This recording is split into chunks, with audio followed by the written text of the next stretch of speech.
I've got about 15 years diversity and inclusion, HR, EEO experience. So I wasn't always an academic. In fact, I would say I probably don't fit that well into academia. I'm very much into applied research, so research that actually can make a difference to organisations. But I very much sit at the intersection of gender and policy. So looking at those two things and really looking to try and understand the ways in which they can influence each other, and particularly the way they play out in organisations. So my PhD study was, did we go like that?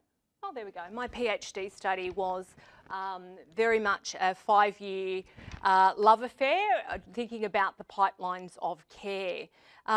It's very interesting to me. Before I came there, I looked at some of the statistics between UK and Australia. You can see they're practically the same. As a nation and as an organisation, certainly Monash University and all of the big corporates in Australia have been working really hard on gender diversity, as you guys have been working very hard here. But we haven't made a great deal of traction, have we? So we must be doing something wrong. And I think, you know, particularly the statistics around gender pay gaps, which is remarkably similar, lack of proportional representation in clout positions, including those in government. We've tried very hard to get more and more women into Parliament, but we seem to always stop at this 33%, goes up and down a little bit depending on what's going on. And the violence against women is particularly profound, and the fact that they're practically the same is remarkable. One of the things that I was reading, though, is there's a big push to increase the participation of women into work, and to, particularly in the UK, and to think about it from an economic perspective and what might be gained from that. We do the same in Australia, and for us, if we were able to increase women's participation at the same rates as, say, some of the Nordic nations, it would be 11% in GDP growth for us. So our gross domestic product grows between 1% and 2% a year.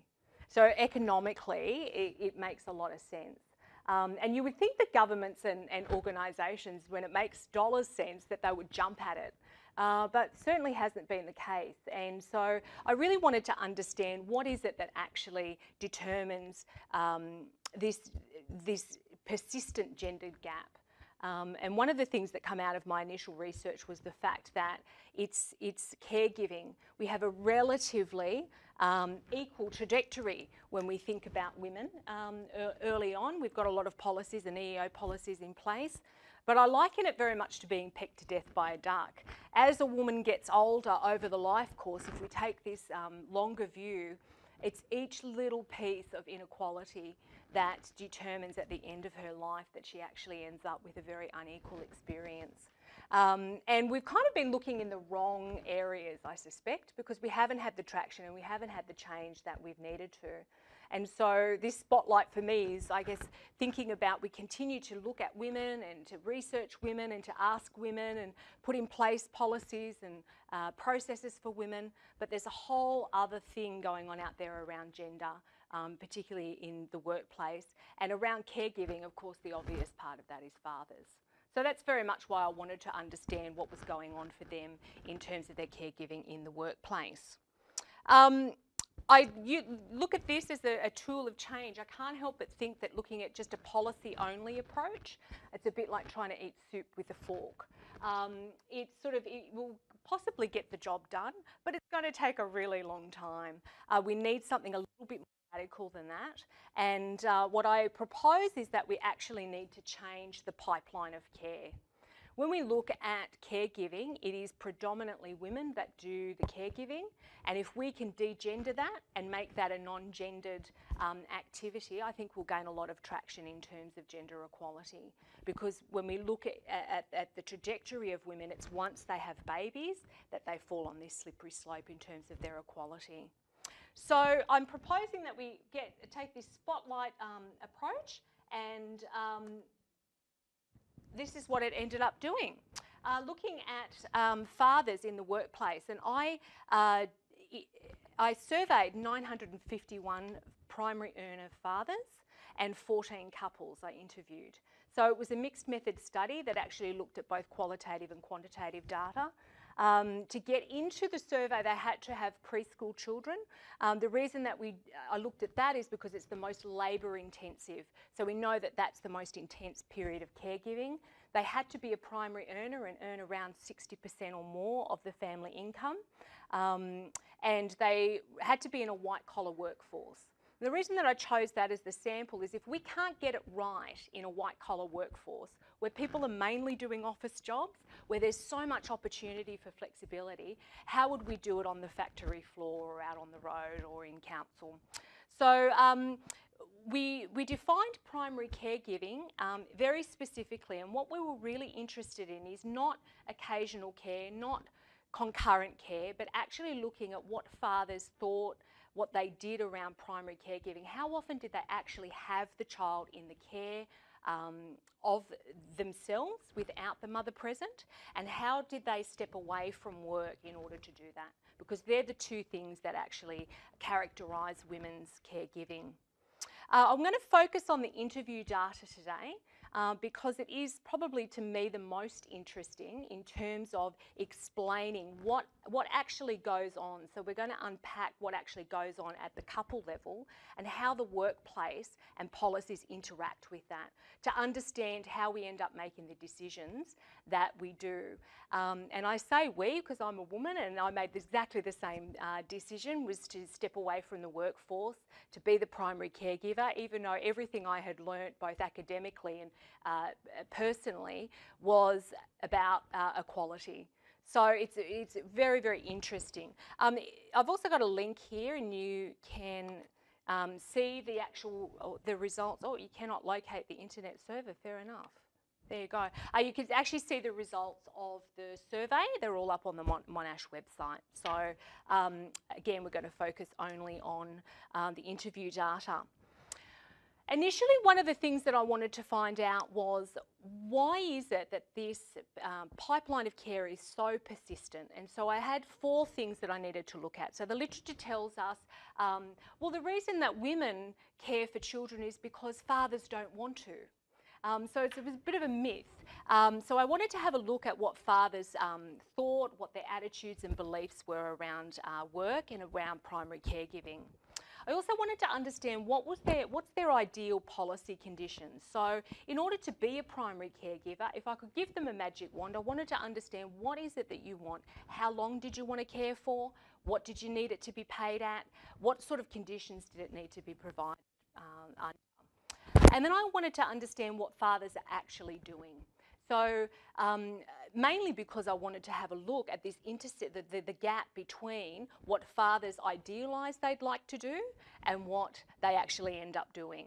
And how did they explain that? What did they think in their mind has stopped them from being a primary caregiver? So they're the 4 things that the survey focused on. And the findings of the survey, just before we touch on the interview data, was the fact that fathers are very much keen to do primary caregiving. Something like 85% of them said, yes, I would definitely step away from the workplace for 3 months or more to be a primary caregiver if money was not an object. Okay, so that makes sense when they're primary breadwinners, certainly. But what didn't make sense is that a lot of my sample had access to a primary carer leave paid at full replacement wages. So the sample was white collar and actually come from some of the big organisations in Australia, the big accounting firms, the public service. And so we know that they actually had access to those policies, yet they still said money was the barrier. So when we actually looked at the men who had access to those policies, they still didn't step away from work. So something else was definitely going on. What we found was that policy is actually the doorway through which paternal caregiving can occur. So it creates an opening for men to be able to step in to be a primary caregiver. But it was actually their partners that determined whether or not they were allowed to pass through that door. So it was very much about what the mother felt she wanted to do. So the mother had to return to work in order to provide a care gap, and then the father would step in, providing he had access to policy to do so. How mothers actually worked out whether they wanted to go back to work and whether or under what conditions was very much employer driven. So what they could get in terms of returning to work, were they able to negotiate flexible work practices? Were they able to negotiate part-time role? What was the role going to look like? Was it going to be at a decent level? And often if that wasn't the case, then they would choose to have second and subsequent babies. So again, we see the influence of the employer very much influencing in perhaps not a direct way, but in an indirect way, the kinds of decisions that families are making. We also know that the policy provisions of what, in terms of access to maternity leave and paternity leave, that also drove who would stay home, who would care, and for how long. So we see the workplace actually come to the fore in terms of influencing what actually happens in contemporary Australia, certainly, in terms of work and care and caregiving and how fathers come to be that. So what we need to do then is to move towards this deconstructing the ideal worker norm and its converse, the ideal carer norm. Again, what the survey showed me was that it's not necessarily gender that's driving this. It's the associations that occur with an ideal worker. So we tend to idealise workers as full-time, always available, have this non-break trajectory of experience, which is why, you know, women don't get promoted as much. And so it's actually because that's a gendered thing and it tends to be associated with men and not associated with women, and caregiving seems to be associated with women in the workplace, and therefore they're not as ideal as men. So it's actually this kind of notion of an ideal worker that we need to work on breaking down. We need to sort of stop pointing the ambulance at mothers all the time. And we need to really interrogate every system and process in an organisation to see how that may or may not support or reinforce a gendered outcome. And the best example I have is in the interviews when I asked fathers, so tell me what happened when you got back from paternity leave? And they went, nothing, it was just like it was the holiday. They went, yeah, slapped you on the back and said, good on you, mate, here's your work, off you go. Yet a profound change had happened for that man. He had gone from being a worker who was able to be available all the time to now being an earner and a carer. Yet the workplace traditionally points these kinds of policies and processes at women. We give them return to work plans, we coach the manager to accept them back on part-time roles, and we don't offer the same kinds of experience to men. And we also need to sort of, I think, stop this thinking about it from only a gendered perspective. There's a lot of research that's coming through at the moment which tells us that fathers, when they are caring for children, actually have a profound and positive effect on their cognitive development, their social development. So in and of their own right, they have something that they bring to the table as caregivers. And so the conversation probably needs to move beyond just it being a good thing to do or being good for women, but it actually has a number of benefits that I think are important to express and make sure that everyone understands. I'm just going to show you a couple of quotes from the fathers just to give us a feel of how they actually feel. So these were white-collar, highly educated men who were finding it really difficult to balance their work and caring lives. And so they think that this gentleman was saying that fatherhood is actually the most important thing that he can ever do, and yet he probably has the least amount of time to do it. And his organisation wasn't particularly flexible in supporting that. And even the progressive workplaces, we see this gentleman tell us that they actually don't feel that full acceptance that they have a caregiving role. So again, they're positioned in the organisations and in the workplace in such a way that sees them predominantly as a worker and secondly as a carer. For women, it's predominantly as carers and secondly as a worker. But it happens even amongst the couples. This was a little excerpt from an interview that I did with a couple. They actually started having an argument between who was going to stay home and who wanted to and who didn't. And the mother sort of said, well, you think you want to stay at home, but I just don't think you really know what that's about. And he sort of said, well, how long do you want me to stay at home for? 6 weeks? And she said, long enough for you to be tired and stressed.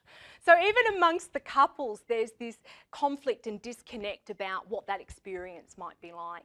And we heard lots of men say, oh yeah, it would be fun, or it would be much better when they were older. So there's this sense that the responsibility for caregiving is something that they can opt in or opt out of, whereas that's not necessarily the case for women.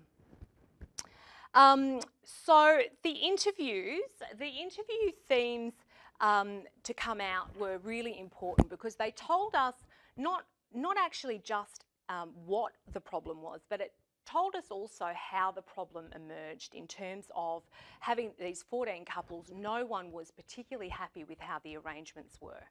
So that's really interesting because we think that everyone's happy to having the mum at home and the dad working, but what these couples told us is that it's actually not the case, that they would like a far more shared care arrangement. And what we found out is that the process of negotiating roles and arrangements among the couple is actually quite complex. And it's not just one thing, it's about 3 or 4 different gateways that they need to pass through in order to get to primary caregiving. And we also found out what the influence of the workplace was in that. So there were 3 major things that determined the negotiation of primary care actions. The first one was the assumption of care. Almost all couples that I spoke to said that they had little or no conversation about who would stay home and who would care. So it wasn't something that couples planned. It was assumed that it was always going to be the partner, the female partner.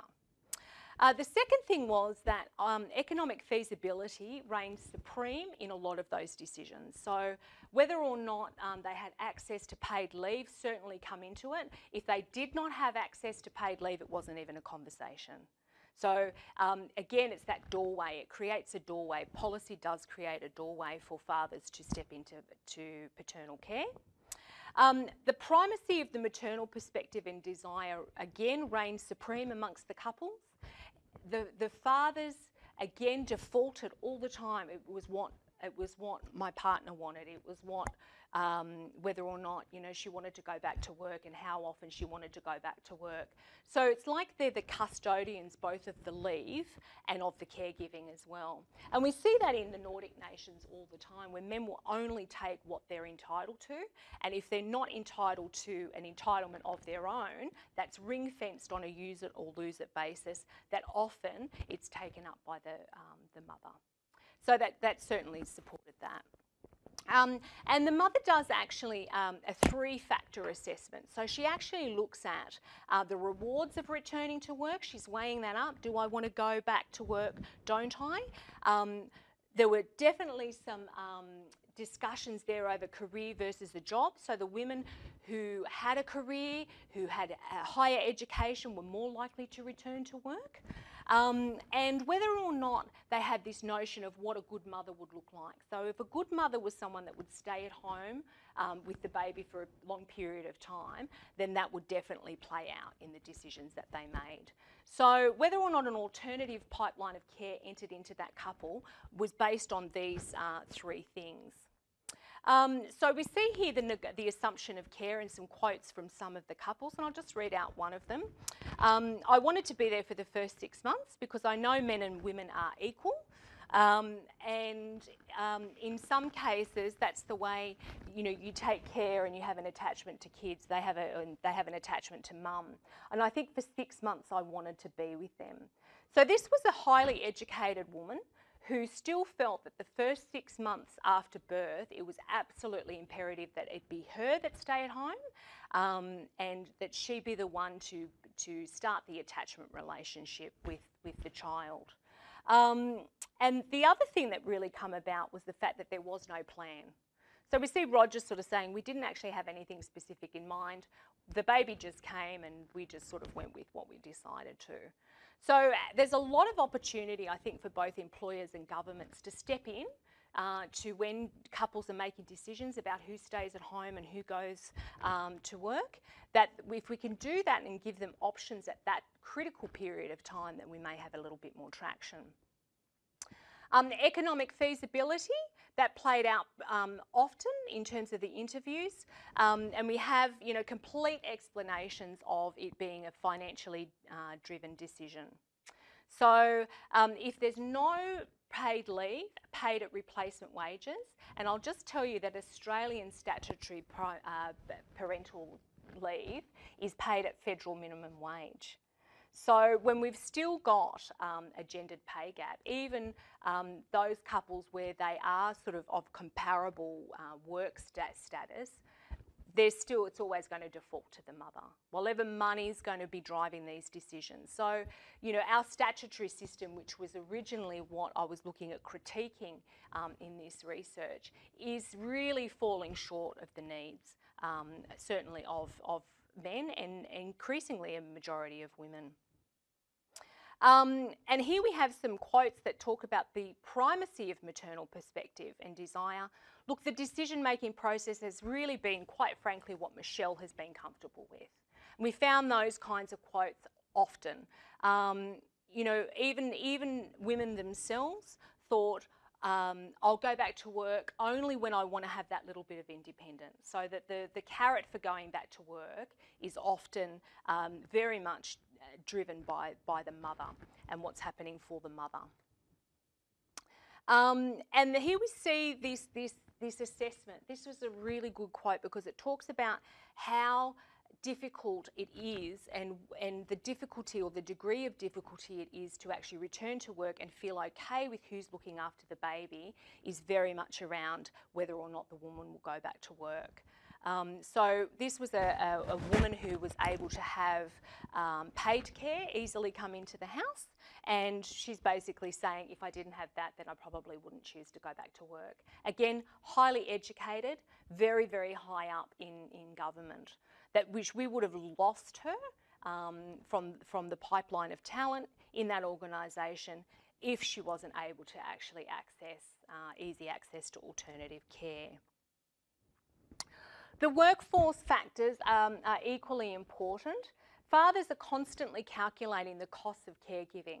So they do actually look at what their managers are saying about others in the workplace. They really are looking at when we talk about culture and climate, it's very rarely culture that drives this, it's climate. So we think about climate in terms of the direct manager and the immediate team environment. That is actually what is the most influential in their decisions. We can have all the policies and all the values and all the ethics and all of those great things at the organisational level, but actually what happens in that climate of the work team is important. They also saw flexible work practices as a privilege. So it was something that was to be earned through working hard, through being with the organisation, for getting form on the board, for proving themselves and those kinds of things. Whereas the women actually saw it very much as their right. They were far more savvy around how they might ask for it. They were far more confident that they would get it. Whereas the men in the sample, they saw it as a privilege.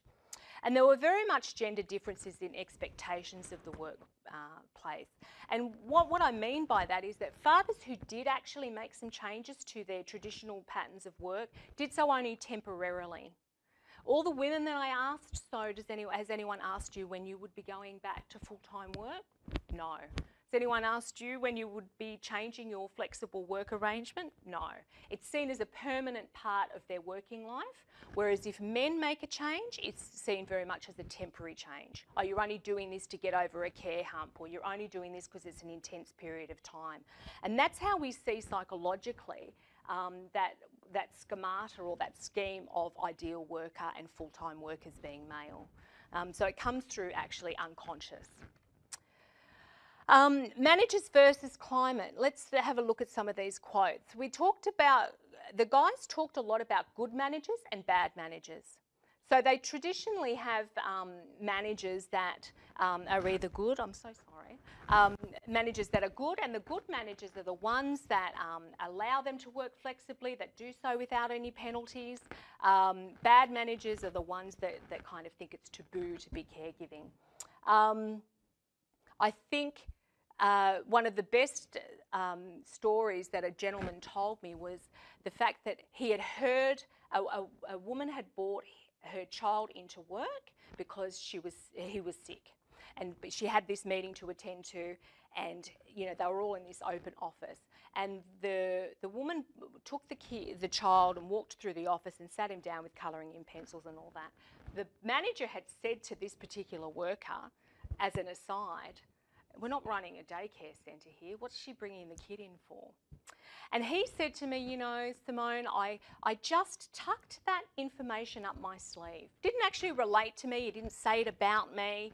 Didn't say it, you know, it was just a thing. And so when I had a child, I knew exactly what I was getting in for. I knew already how he really felt about working flexibly. So it's very interesting that they're always looking for this source of information in their environment. Again, flexible work practices are a privilege. They explained it in things like being lucky, something that they had to earn. They'd obviously, you know, earned trust and respect and credibility and form on the board, and then they felt they could actually ask for it. Very, very different to women and the way women actually see these things. The other thing was the gender differences in expectations, and here's this story about the couple both worked for the same organisation, so the same policies, same culture. She had gone back to work part-time. He had gone back to work 4 days a week to help with the childcare. They considered his a temporary arrangement. She was never asked when she was changing hers. So again, it's that climate, it's the immediate work team, it's the assumption that men will be working full-time, consecutively, and always available to the organisation, and women will probably want flexible work practices to care. And so these are the kinds of things that they take into consideration as a couple in order to determine who will stay at home, who will care, and for how long. And so again, we see the organisation and the workplace actually have a very important role to play in those kinds of decisions. And so if we want to change the pipeline of care, we obviously need to have great policies, but we also need the workplace to change. And so we can actually tackle gender inequality, not just at the government level with the big policies and the affirmative action, but actually look at what employers are doing, and importantly, what line managers are doing. And that's where our pain point is. And if we can get on board that and make some changes there, I think we'll get a little bit more traction. To move these ideal worker norms, to resist continually pointing the ambulance at mothers, and to really try and give fathers a legitimised role to play as a caregiver, and to be legitimised as earner carers. That's actually what we need to do. And gender mainstreaming, incidentally, is an approach that's been used in developing countries at big policy levels in the UN. One of the things that I've been doing over the last few years is looking at ways we can take that approach into organisations, and we can use that actually to change and turn over the culture and the climate at the same time through using this gender mainstreaming approach, which looks at all the systems and processes in an organisation and transitions it from being gender sensitive to actually being gender equal. So changing the indicator to the outcome as opposed to the intention.